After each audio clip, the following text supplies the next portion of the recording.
Muli ngang pagtatagpuin ang mga landas nito ngang si Sam at ito ngang si Gabo dahil ito ngang si Sam at ito ngang si Gabo ay iisa nga dito ang kanilang misyon dahil natuklasan na nga nito nga ni Gabo kung sino nga ang totoong nagpalaya nga sa kanya at laking gulat nga na dito na mayaman nga ito nga si Tatang at binigyan nga siya dito ng trabaho at ang kanyang misyon ay tugisin at hulihin nga dito ito nga si alias Tigre at nakatanggap na nga rin dito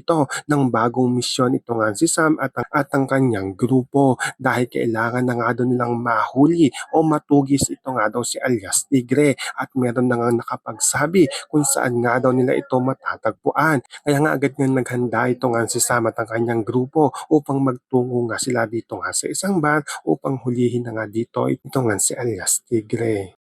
At sa pagdating nga nito nga ni Sam dito nga sa bar, ay dito nga sila muling magkakabanggaan nito nga ni Gabo. Kaya nga ito nga si Gabo ay kinagulat nga na dito nang makita nga niyang muli ito nga si Sam at mapagbibintangan nga muli nito nga ni Sam ito nga si Gabo na sinusundan nga daw siya dito. Kaya malaking gulo nga ang mangyayari dito nga sa loob nga ng bar dahil ito nga si Gabo at ito nga si Sam ay mag-uunahan nga sila na makahuli o makatugis dito nga kay alias Tigre at hindi naman magpapatalo ito nga si Sam dahil ito nga si Sam ay nilabas na nga niya dito kaagad ito nga ang kanyang armas at ito nga ang kanyang gagamitin upang pasukuin nga dito ito nga si alias Tigre. Kaya magkakagulo na nga dito nga sa loob nga ng bar at ipagtatanggol naman ito nga ni alias Tigre ang kanyang sarili at kasama nga na dito ang kanyang grupo. Kaya matinding habulan nga ang magaganap sa pagitan nga nito nga ni Sam at ito nga si Gabo. So pakakaabangan nga natin dito kung sino nga ba